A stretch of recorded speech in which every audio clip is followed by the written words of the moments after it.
സ്മരണാർഹനായ വിശുദ്ധ John Paul രണ്ടാമൻ മാർപ്പാപ്പ ആഗോള സഭയ്ക്ക് നൽകിയ ഒരു സുപ്രധാന മാർഗനിർദ്ദേശം ഇപ്രകാരമായിരുന്നു: ക്രൈസ്തവ ജനത കൂടുതൽ തീക്ഷ്ണതയോടെ വിശുദ്ധ യൗസേപ്പിലേക്ക് തിരിയുകയും പ്രത്യാശയോടെ അവിടുത്തെ സംരക്ഷണം തേടുകയും ചെയ്യട്ടെ.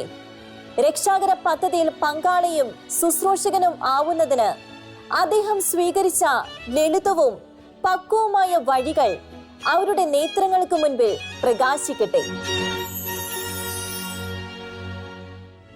രക്ഷാകര ചരിത്രത്തിൽ നിശബ്ദവും എന്നാൽ നിർണായകവും, നിഗൂഢവും എന്നാൽ സുവ്യക്തവും, അജ്ഞാതവും എന്നാൽ പ്രസക്തവുമായ പങ്കുവഹിച്ച വ്യക്തിയായിരുന്നു ജോസഫ്. ക്രിസ്തുവിന്റെ രക്ഷയുടെ അനന്ത ഫലങ്ങളിൽ നാം ഇന്ന് സൗജന്യമായി ഭാഗഭാക്കുകളായതിൽ അവിടുത്തെ ഭൗമിക പിതാവ് എന്ന നിലയിൽ ജോസഫ് പ്രകടമാക്കിയ വിശ്വാസത്തിന്റെയും സഹനത്തിന്റെയും ആത്മസമർപ്പണത്തിന്റെയും കഠിനാധ്വാനത്തിന്റെയും ഒരു ധീര ചരിത്രമുണ്ട്. ദൈവപുത്രന്റെ മനുഷ്യാവതാരത്തിലും വളർച്ചയിലും ദൈവമാതാവിനൊപ്പം സ്വയം ശൂന്യമായി തീർന്ന ആ അസാധാരണ വ്യക്തിത്വത്തിന്റെ വിശ്വസ്ത സമർപ്പണത്തിന്റെ ഒരു അജ്ഞാത സഹന യാത്രയുണ്ട്. വിശുദ്ധ ഗ്രന്ഥം വിവരിക്കുന്ന വിശുദ്ധ യൗസേപ്പിതാവിന്റെ വിവരണങ്ങൾ ഹ്രസ്വമാണെങ്കിലും പരമ്പരാഗത വെളിപ്പെടുത്തലുകൾ അനുസരിച്ച് ജെറുസലേമിൽ ഒരു മരപ്പണിക്കാരനായി അധ്യയന ജീവിതം നയിക്കുകയും യഹൂദ പാരമ്പര്യങ്ങളിൽ അടിയുറച്ച് ജീവിതം ക്രമപ്പെടുത്തുകയും പ്രവചനങ്ങൾ പ്രതിപാദിക്കുന്ന രക്ഷകന്റെ വരവിനായി പ്രാർത്ഥനയോടെ കാത്തിരിക്കുകയും ചെയ്തവനായിരുന്നു ജോസഫ്.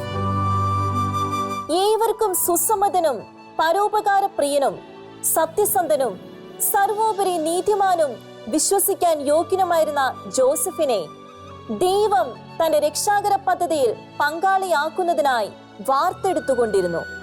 ഈ കാലയളവിൽ ദൈവവചനത്തിന്റെ അമ്മയാകേണ്ട മറിയത്തെ പറ്റിയും അവളെ ഭാര്യയായി സ്വീകരിക്കേണ്ടതിനെ പറ്റിയും ദൈവദൂതന്റെ സന്ദേശം ലഭിച്ചതിന് പ്രകാരം ജോസഫിന്റെ ഹൃദയത്തിൽ അവളോട് നിഷ്കളങ്കമായ സ്നേഹം അങ്കുരിക്കുകയും അവൾക്കായി ജോസഫ് പ്രാർത്ഥിക്കുകയും ചെയ്തുകൊണ്ടിരുന്നു. ചെറുപ്പത്തിലെ തന്നെ ദേവാലയത്തിൽ സമർപ്പിക്കപ്പെട്ട് ദേവാലയ ശുശ്രൂഷ ചെയ്തു വരികയായിരുന്ന നിർമ്മല കന്യകയായിരുന്ന മറിയത്തിനും തന്റെ വരനെ പറ്റി ദൈവീക മുന്നറിയിപ്പുകൾ ലഭിച്ചിരുന്നു. വിശുദ്ധിയുടെയും നൈർമല്യത്തിന്റെയും ദൈവഭയത്തിന്റെയും വിളനിലങ്ങളായിരുന്ന ഇരുവരെയും ദൈവം വിവാഹത്തിലൂടെ കൂട്ടിച്ചേർത്ത് മനുഷ്യ മക്കളോടുള്ള തന്റെ അനന്ത സ്നേഹം പ്രകടമാക്കാനുള്ള ദൈവിക പദ്ധതിക്ക് തുടക്കം കുറിക്കാൻ തിരുമനസ്സായി. വളരെ അത്ഭുതകരമായ വിധത്തിൽ വിവാഹ വാഗ്ദാന ശുശ്രൂഷയ്ക്കായി ജോസഫും മറിയവും ഒരുങ്ങി. തന്റെ പ്രതിശ്രുത വധു പരിശുദ്ധിയിൽ വിളങ്ങി പ്രശോഭിക്കുന്നവളാണെന്ന് ജോസഫ് മനസ്സിലാക്കി. ദൈവകൽപ്പനകളോടും സഹോദരങ്ങളോടും നീതി പുലർത്തിയ തന്റെ തിരഞ്ഞെടുക്കപ്പെട്ട ദാസന് ഭൂലോകത്തിലെ ഏറ്റവും ശ്രേഷ്ഠമായ സൃഷ്ടിയെ ദൈവം വധുവായി നൽകി. മറിയത്തിന്റെ അസാമാന്യ വിശുദ്ധിയും അലൗകിക തേജസ്സും അസ്വാഭാവിക ദൈവവിളിയും തിരിച്ചറിഞ്ഞ ജോസഫ് അവളെ സ്വീകരിക്കുവാനുള്ള തന്റെ അയോഗ്യതയോർത്ത് വിഷമിക്കുകയും ചെയ്തു. സമയത്തിന്റെ തികവിൽ ദൈവവചനത്തിന് അമ്മയാകേണ്ടവളും ഭൂമിയിൽ ദൈവപുത്രന് സംരക്ഷണം നൽകേണ്ടവനും വിവാഹ നിശ്ചയത്തിലൂടെ പരസ്പരമുള്ള വിശ്വസ്തതയിലും സ്നേഹത്തിലും ജീവിച്ചു കൊള്ളാമെന്ന് വാഗ്ദാനം ചെയ്തു. സ്വർഗത്തിലും ഭൂമിയിലും കുറിക്കപ്പെട്ട ആ ചരിത്ര വിവാഹ നിശ്ചയം വിവാഹത്തിൽ എത്തിച്ചേരുന്നതുവരെയും അതിനുശേഷവും നേരിട്ട സഹനങ്ങളും പരീക്ഷണങ്ങളും അവയിലുടനീളം ആ പുണ്യ ദമ്പതികൾ പ്രകടമാക്കിയ വിശ്വാസ സ്ഥിരതയും പരസ്പരമുള്ള മാന്യതയും ദൈവഹിതത്തിലുള്ള സഹകരണവും തിരുക്കുടുംബത്തിന്റെ പിറവിക്ക് കാരണമായി. യഹൂദ ആചാരപ്രകാരം വിവാഹത്തെ സംബന്ധിച്ച നിയമങ്ങളുടെ ലംഘനമായിരുന്നു മറിയത്തിന്റെ ഗർഭധാരണം. നിയമങ്ങൾ കുറ്റമറ്റ വിധം പാലിക്കുന്നവർ എന്ന സൽപ്പേരിന് കോട്ടമായി വന്ന ഈ വാർത്തയെ ഏറ്റവും ജ്ഞാനത്തോടെയും വിവേകത്തോടെയും ദൈവിക ആലോചനയോടെയും നേരിട്ട ഒരു ഉത്തമ ഭർത്താവിനെയാണ് വിശുദ്ധ ഗ്രന്ഥം ജോസഫിൽ നമുക്ക് വരച്ചു കാട്ടുന്നത്. 3 ഘട്ടങ്ങളിലായി നടത്തപ്പെടുന്ന യഹൂദ വിവാഹങ്ങളുടെ ആദ്യ ഘട്ടമായിരുന്നു വിവാഹ നിശ്ചയം.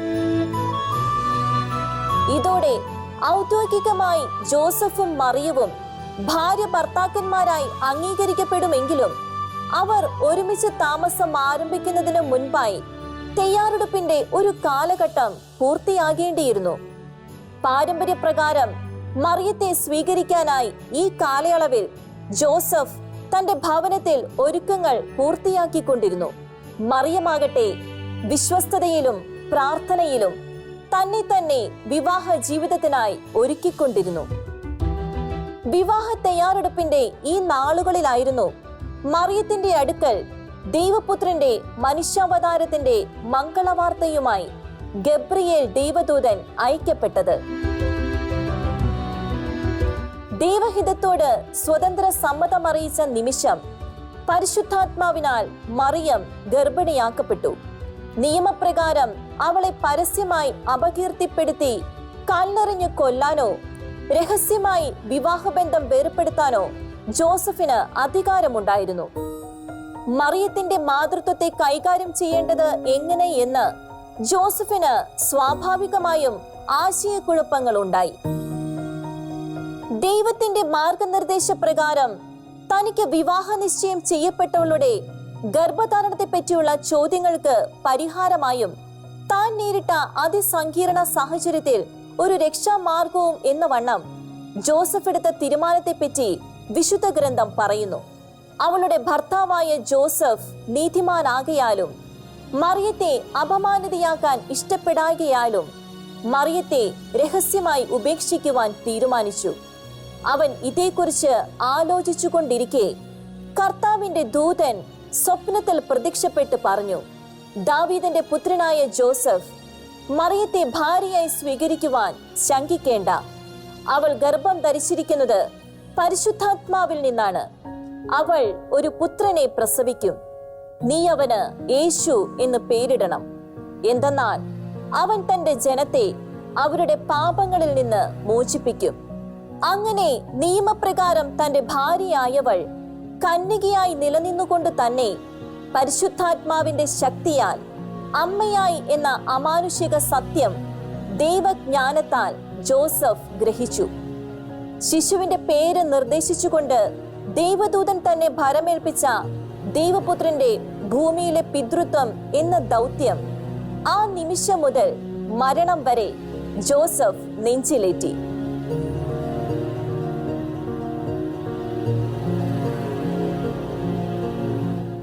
കർത്താവിന്റെ ദൂതൻ കൽപ്പിച്ചതുപോലെ അവൻ മറിയത്തെ അവളുടെ മാതൃത്വത്തിന്റെ എല്ലാ നിഗൂഢതകളോടും കൂടെ തന്റെ ഭാര്യയായി സ്വീകരിച്ചു. ദൈവപുത്രന്റെ മനുഷ്യാവതാരത്തിനായി സ്വന്തം ശരീരം സമർപ്പിച്ച മറിയത്തിന്റെ അമാനുഷിക മാതൃത്വം പോലെ തന്നെ ജോസഫിന്റെ അഭൗമിക പിതൃത്വവും മനുഷ്യദൃഷ്ടിയിൽ അഗ്രാഹ്യവും എന്നാൽ ദൈവദൃഷ്ടിയിൽ ശ്രേഷ്ഠപരവുമായി ചരിത്രം കുറിച്ചു. തുടർന്നങ്ങോട്ടുള്ള ജോസഫിന്റെ ജീവിതം ദൈവിക പദ്ധതിയിലുള്ള പൂർണ്ണമായ സഹകരണത്തിന്റെ ഒരു പ്രകടന വേദിയായിരുന്നു. വിശ്വസിച്ചവൾ ഭാഗ്യവതി എന്ന മറിയത്തിന്റെ വിശേഷണം ജോസഫിനും ബാധകമാണെന്ന് വിശുദ്ധ ജോൺ പോൾ രണ്ടാമൻ പാപ്പ രക്ഷകന്റെ പാലകൻ എന്ന തന്റെ അപ്പസ്തോലിക പ്രബോധനത്തിൽ പറയുന്നു. വിശ്വാസത്തിലുള്ള അനുസരണത്തിലൂടെ ജോസഫ് തനിക്ക് ഭരമേൽപ്പിക്കപ്പെട്ട ദൈവിക രഹസ്യത്തിന്റെ നിശബ്ദനും വിശ്വസ്തനുമായ കാവൽക്കാരനായി മരണം വരെ ജീവിച്ചു. തനിക്ക് വെളിപ്പെട്ട രക്ഷാകര പദ്ധതിയിൽ തന്റെ പങ്ക് ഏറ്റവും സമർപ്പണത്തോടെയും വിശ്വസ്തയോടെയും നിർവഹിക്കുവാൻ ജോസഫ് പ്രാർത്ഥിച്ചൊരുങ്ങിക്കൊണ്ടിരുന്നു. പിതാവായ ദൈവം തന്റെ പ്രിയപുത്രന്റെ സംരക്ഷണത്തിനായും പരിപാലനയ്ക്കായും തിരഞ്ഞെടുത്ത ജോസഫിന്റെ ഏറ്റവും വലിയ സവിശേഷത മറിയത്തെ പോലെ ജോസഫും എല്ലാം ഹൃദയത്തിൽ സംഗ്രഹിച്ചു എന്നതിലാണ്. മനുഷ്യബുദ്ധിക്ക് അല്പം പോലും ഗ്രഹിക്കാനാകാത്ത മറിയത്തിന്റെ ഗർഭധാരണത്തെ പറ്റിയും തുടർന്നുള്ള ഓരോ ചുവടുകളിലെയും നിഗൂഢതകളിൽ ലോകദൃഷ്ടിയിലെ വിജ്ഞാനികളുടെ ഉപദേശം തേടിയിരുന്നെങ്കിൽ അത് ദൈവിക പദ്ധതിക്ക് വിരുദ്ധമായി പരിണമിക്കുമായിരുന്നു. എന്നാൽ ദൈവിക വെളിപ്പെടുത്തലുകളെ പരിപൂർണമായും വിശ്വസിച്ച് മനുഷ്യയുക്തികളെ അവഗണിച്ചു മുന്നേറിയ ജോസഫിന്റെ ശ്രേഷ്ഠമായ വിശ്വാസം അവനെ സ്വർഗത്തിന്റെ വിശ്വാസത്തിനും യോഗ്യനാക്കി. രക്ഷകന്റെ വരവിനായി ഒരുങ്ങവേ ലോകത്തിലെ ആദ്യത്തെ ജനസംഖ്യാ കണക്കെടുപ്പിന് അഗസ്റ്റസ് സീസർ ഉത്തരവ് പുറപ്പെടുവിച്ചു. ഗർഭിണിയായ ഭാര്യ മറിയത്തോടൊപ്പം ജോസഫ് ദാവീദിന്റെ പട്ടണമായ ബെത്ലഹേമിലേക്ക് യാത്ര തിരിച്ചു. കഷ്ടപ്പാടുകളുടെയും പ്രതികൂലങ്ങളുടെയും ആ സുദീർഘ യാത്രയിൽ മറിയത്തിന്റെ ഉദരത്തിൽ മനുഷ്യരൂപത്തിന്റെ വിവിധ ഘട്ടങ്ങൾ പൂർത്തിയാക്കിക്കൊണ്ടിരുന്ന പ്രപഞ്ച സൃഷ്ടാവിന്റെ സാന്നിധ്യം ആ പരിശുദ്ധ ദമ്പതികൾക്ക് ധൈര്യവും പ്രത്യാശയും പകർന്നു. കഠിനമായ തണുപ്പിന്റെയും യാത്രാക്ലേശങ്ങളുടെയും നടുവിൽ തന്റെ സംരക്ഷണത്തിന് ദൈവം ഭരമേൽപ്പിച്ച രക്ഷകന്റെയും ദൈവമാതാവിന്റെയും സുരക്ഷിതത്വം ഒന്നു മാത്രമായിരുന്നു ജോസഫിന്റെ ശ്രദ്ധാവിഷയം. ദുർഘടങ്ങളായ കുന്നുകളും വഴികളും താണ്ടി ബെത്ലഹേമിൽ എത്തിച്ചേർന്നപ്പോൾ മറിയത്തിന് പ്രസവ സമയം അടുത്തു. ഒരു കുഞ്ഞിന്റെ പ്രസവത്തിനായി ഏതൊരു സ്ത്രീയും ആഗ്രഹിക്കുന്ന സ്വകാര്യതയും ആത്മധൈര്യവും പകരാനുള്ള ഏതൊരു ഉത്തമ ഭർത്താവിന്റെ കരുതലും വ്യഗ്രതയും ജോസഫിനും ഉണ്ടായിരുന്നു.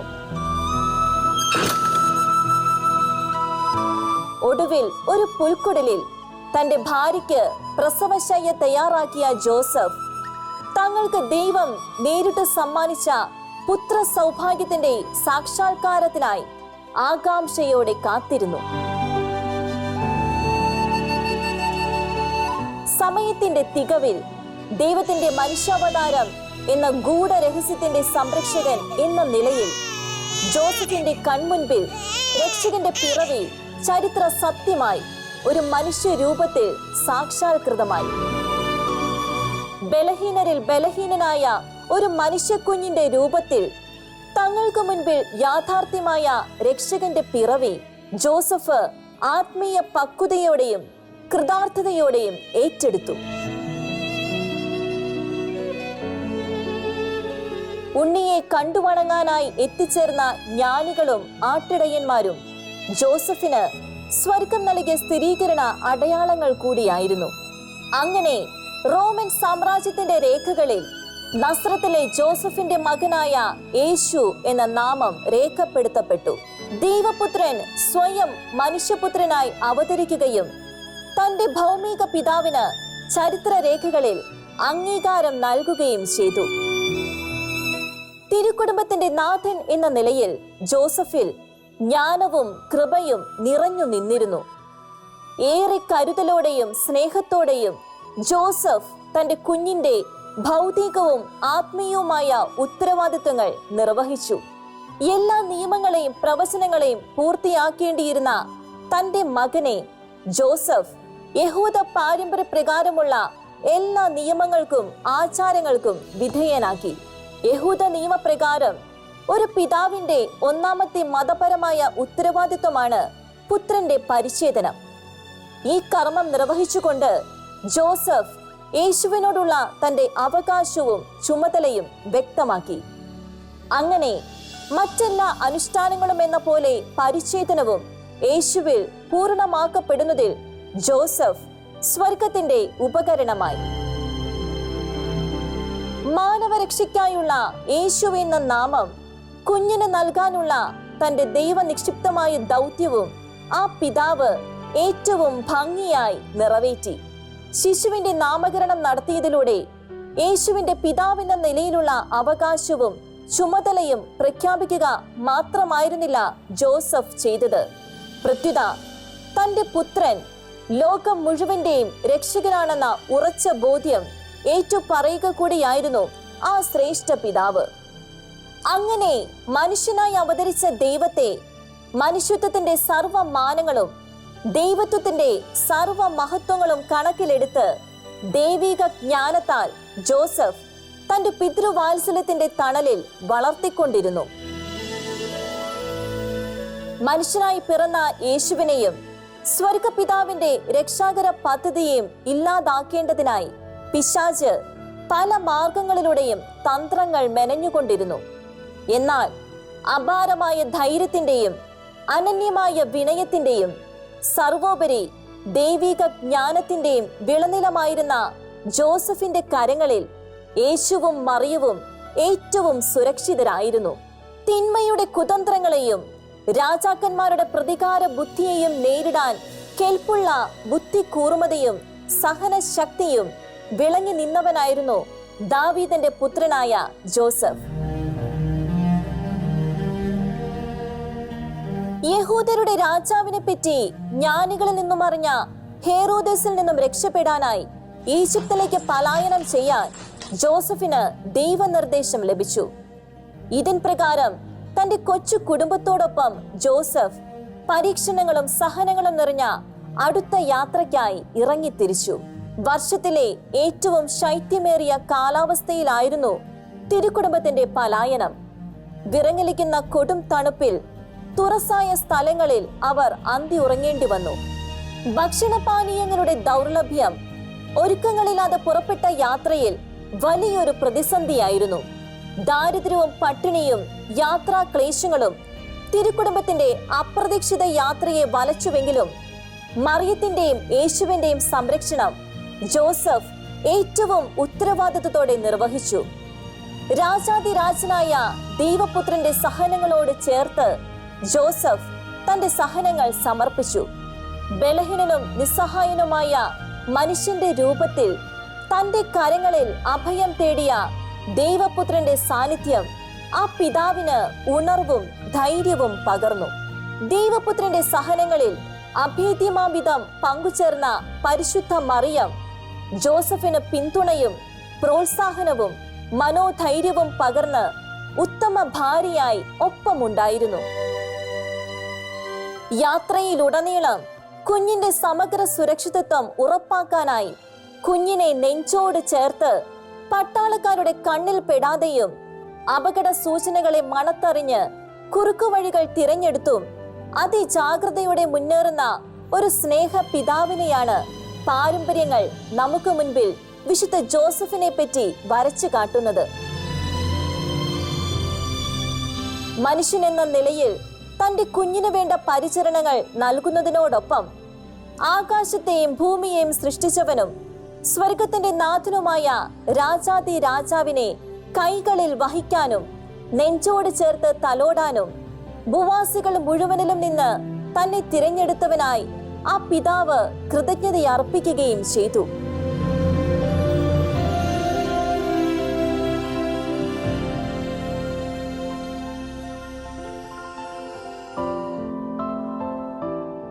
സുദീർഘമായ സഹനങ്ങളുടെയും പരീക്ഷണങ്ങൾക്കും ഒടുവിൽ ജോസഫ് തിരുക്കുടുംബത്തെ ഈജിപ്തിലെ ലക്ഷ്യസ്ഥാനത്തെത്തിച്ചു. പിതൃഹൃദയത്തോടെ എന്ന അപ്പസ്തോലിക ലേഖനത്തിൽ ഫ്രാൻസിസ് പാപ്പ പറയുന്നു, പിതൃത്വം ഒരിക്കലും അവകാശം സ്ഥാപിക്കലല്ല, ദൈവപിതാവിന്റെ പിതൃത്വത്തിലേക്ക് മക്കളെ വളർത്തുന്ന ചൂണ്ടുപലകയാവണം ഭൂമിയിലെ പിതാക്കന്മാർ. തന്റെ പുത്രന്റെ ജീവിതത്തിൽ ജോസഫ് പ്രകടിപ്പിച്ച ദീർഘക്ഷമയും കരുതലുമെല്ലാം ഒരു ഉത്തമ പിതൃത്വത്തിന്റെ ആവിഷ്കാരങ്ങളായിരുന്നു. ഒരു നീതിമാനായ ഭർത്താവായും രക്ഷകന്റെ പാലകനായും ജോസഫ് തന്റെ കടമകൾ ഏറ്റവും വിശ്വസ്തയോടെ നിറവേറ്റി. തന്റെ സമ്പൂർണമായ ആത്മസമർപ്പണത്തിലൂടെ ജോസഫ് ദൈവമാതാവിനോടുള്ള സ്നേഹവും കരുതലും പ്രകടമാക്കി. രക്ഷാകര പദ്ധതിയിൽ മറിയത്തിന്റെ പങ്ക് വ്യക്തമായും കൃത്യമായും മനസ്സിലാക്കിയ ജോസഫ് പൂർണ്ണ ഹൃദയത്തോടെ അവരുടെ വിശുദ്ധിയുടെയും പുണ്യങ്ങളുടെയും കന്യാവ്രതത്തിന്റെയും വിശ്വസ്ത കാവൽക്കാരനായി സ്വയം സമർപ്പിച്ചു. ബെത്ലഹേമിലെ ദാരിദ്ര്യത്തിലും ഈജിപ്തിലെ പ്രവാസത്തിലും നസ്രത്തിലെ ജീവിതത്തിലും തിരുക്കുടുംബം ജോസഫിന്റെ തണലിൽ എല്ലാ പ്രതിസന്ധികളെയും അതിജീവിച്ച് മുന്നേറി. പ്രായത്തിലും ജ്ഞാനത്തിലും ദൈവത്തിന്റെയും മനുഷ്യരുടെയും പ്രീതിയിലുള്ള യേശുവിന്റെ വളർച്ചയിൽ ആ പിതാവ് വഹിച്ച പങ്ക് നിർണായകമായിരുന്നു. കുടുംബത്തിന്റെ ഉപജീവനത്തിനായുള്ള ജോസഫിന്റെ കഠിനാധ്വാനവും പിതാവിന്റെ വേലയിൽ സഹായഹസ്തമാകുന്ന ബാലനായ യേശുവും ഇരുവർക്കും കരുത്തും പ്രചോദനവും സാന്ത്വനവുമായി തീർന്ന പരിശുദ്ധ മറിയവും ദേവാലയത്തോടും പ്രാർത്ഥനാ ജീവിതത്തോടുമുള്ള അവരുടെ സമർപ്പണവുമെല്ലാം ഒരു ഉത്തമ ക്രൈസ്തവ കുടുംബത്തിന്റെ നേർചിത്രമാണ് വരച്ചു കാട്ടുന്നത്. തന്റെ പുത്രന്റെ ആത്മീയ കാര്യങ്ങളിൽ ഉത്തമ നിലപാടെടുക്കുന്ന പിതാവിനെ വീണ്ടും വെളിപ്പെടുത്തിക്കൊണ്ട് കുടുംബത്തോടൊപ്പം ജെറുസലേം ദേവാലയത്തിൽ പോയി യേശുവിനെ ദൈവത്തിന് സമർപ്പിക്കുന്ന ജോസഫിനെ പറ്റി ബൈബിൾ വിവരിക്കുന്നുണ്ട്.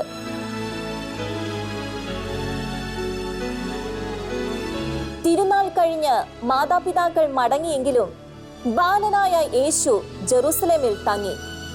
3 ദിവസത്തെ വ്യാകുലങ്ങളുടെയും അന്വേഷണങ്ങൾക്കും ഒടുവിൽ അവർ അവനെ ദേവാലയത്തിൽ കണ്ടെത്തി. ഉപാധ്യന്മാരുടെ മധ്യേ ഇരുന്ന് വാഗ്വാദം നടത്തിക്കൊണ്ടിരുന്ന മകനോട് നിശബ്ദമായ ഒരു തേങ്ങലിലൂടെ പ്രതികരിക്കുന്ന ജോസഫിന്റെ ചിത്രം വീണ്ടും ദൈവിക പദ്ധതിയുടെ നിഗൂഢ രഹസ്യത്തിലുള്ള ജോസഫിന്റെ ജ്ഞാനപൂർണമായ സഹകരണത്തെയാണ് വെളിവാക്കുന്നത്. തങ്ങളുടെ ഉത്കണ്ഠയെപ്പറ്റി മകനോട് പങ്കുവെച്ച മറിയത്തോടുള്ള യേശുവിന്റെ പ്രതികരണം, ഞാൻ എന്റെ പിതാവിന്റെ കാര്യങ്ങളിൽ വ്യാപൃതനാകേണ്ടവനല്ലേ എന്നായിരുന്നു. ഗ്രഹിക്കാനും ഉൾക്കൊള്ളാനും പ്രയാസമെങ്കിലും 12 വർഷം മുൻപ് ദൂതൻ വെളിപ്പെടുത്തിയ രക്ഷാകര രഹസ്യത്തിന്റെ അനുസ്മരണമായും സ്ഥിരീകരണമായും ജോസഫ് തന്റെ മകന്റെ വാക്കുകൾ ഉൾക്കൊണ്ടു. ദൈവിക രഹസ്യത്തിന്റെ സംരക്ഷകനാകാനുള്ള തന്റെ തിരഞ്ഞെടുപ്പ് കൂടുതൽ ഗ്രഹിച്ച് ആ പിതാവ് മകനെ തന്റെ പിതൃവാത്സല്യത്താൽ പൊതിഞ്ഞു. തുടർന്ന് യേശു മാതാപിതാക്കൾക്കൊപ്പം മടങ്ങി അവർക്ക് വിധേയപ്പെട്ട് ജീവിച്ചു. യേശുവിനെ സ്വർഗത്തിനും മനുഷ്യർക്കും പ്രിയങ്കരനായി വളർത്തുകയും നിയമങ്ങളിലും പാരമ്പര്യങ്ങളിലും അവന് പരിശീലനം നൽകുകയും കുടുംബത്തെ ഊട്ടി സംരക്ഷിക്കാനുള്ള ചുമതല അഭംഗുരം നിർവഹിക്കുകയും മറിയത്തിന് താങ്ങും തണലുമായി മാറുകയും ചെയ്ത ജോസഫ് ജീവിതത്തിലെ ഓരോ ചുവടുകളിലും വിശ്വാസത്തിന്റെ മഹത്തായ പ്രഘോഷണവുമായി മുന്നേറിക്കൊണ്ടിരുന്നു. നിത്യജീവന്റെ അപ്പമായി തീർന്നവന് അന്നദാതാവായി ദൈവം നിയോഗിച്ചവനായിരുന്നു ജോസഫ്. ദീർഘമായ സഹനയാത്രകൾക്കൊടുവിൽ ജോസഫിന്റെ ആരോഗ്യം ക്ഷയിച്ചു തുടങ്ങി. തന്റെ ജീവിതാന്ത്യം ആസന്നമായെന്ന് ആ സ്നേഹപിതാവ് മനസ്സിലാക്കി. ദൈവം തന്നെ ഭരമേൽപ്പിച്ച പരിശുദ്ധിയുടെ നിറകുടങ്ങളായിരുന്ന 2 ജീവിതങ്ങളുടെ സംരക്ഷകൻ എന്ന നിലയിലുള്ള തന്റെ ദൗത്യം ഏറ്റവും വിശ്വസ്തയോടെ നിർവഹിച്ചതിലുള്ള കൃതാർത്ഥതയിലായിരുന്നു ജോസഫ് തന്റെ അന്ത്യനിമിഷങ്ങൾ ചെലവഴിച്ചത്. ഭൂമിയിൽ തനിക്ക് പാലകനായിരുന്ന ജോസഫിന്റെ മരണനേരത്ത് പിതാവിന്റെ കരങ്ങൾ ചേർത്തു പിടിച്ച് യേശുവും ഒപ്പമുണ്ടായിരുന്നതായി പാരമ്പര്യങ്ങൾ വ്യക്തമാക്കുന്നു. ദൈവസ്നേഹ പാരമ്യത്തിൽ നിറഞ്ഞും തന്റെ പുത്രനിലൂടെ പൂർത്തിയാകാനിരുന്ന മാനവരാശി മുഴുവന്റെയും രക്ഷ ധ്യാനിച്ചും സ്വർഗ ഭൂലോകങ്ങളുടെ രാജാവായ തന്റെ അരുമ പുത്രന് താൻ നൽകിയ യേശു എന്ന നാമം ഉരുവിട്ടും കന്യകാ മറിയത്തിന്റെ സ്നേഹ പരിചരണങ്ങളുടെയും പരിശുദ്ധിയുടെയും കൂട്ടായ്മയിലും ജോസഫ് അന്ത്യനിദ്ര പ്രാപിച്ചു.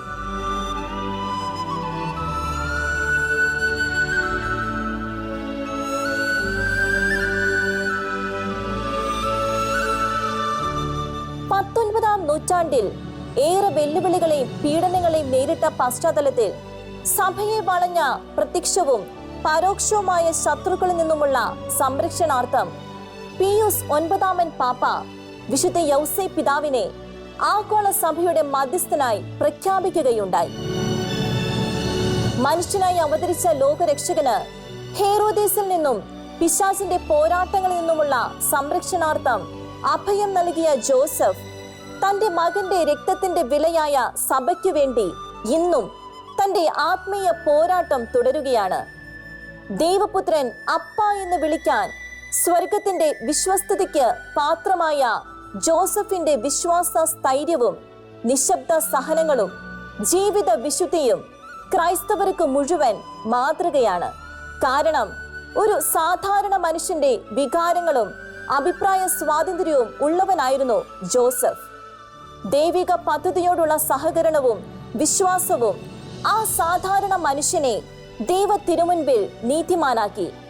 ചരിത്രത്തിൽ മുൻപെങ്ങും ഇല്ലാത്ത വിധം സഭ വിശ്വാസ വെല്ലുവിളികൾ നേരിടുന്ന ഇന്നിന്റെ സാഹചര്യത്തിൽ സ്വർഗത്തിന്റെ വിശ്വസ്തനായ ആ യോദ്ധാവ് സ്വർഗ സൈന്യാധിപിയായ പരിശുദ്ധ മറിയത്തിനൊപ്പം തങ്ങളുടെ പുത്രന്റെ യുദ്ധ സൈന്യമായ സഭയ്ക്ക് സംരക്ഷണവും ധൈര്യവും വിശ്വാസ വീര്യവും പകരട്ടെ. യൗസേപ്പ് പിതാവിന്റെ തിരുനാൾ മംഗളങ്ങൾ ഏവർക്കും ആശംസിക്കുന്നു.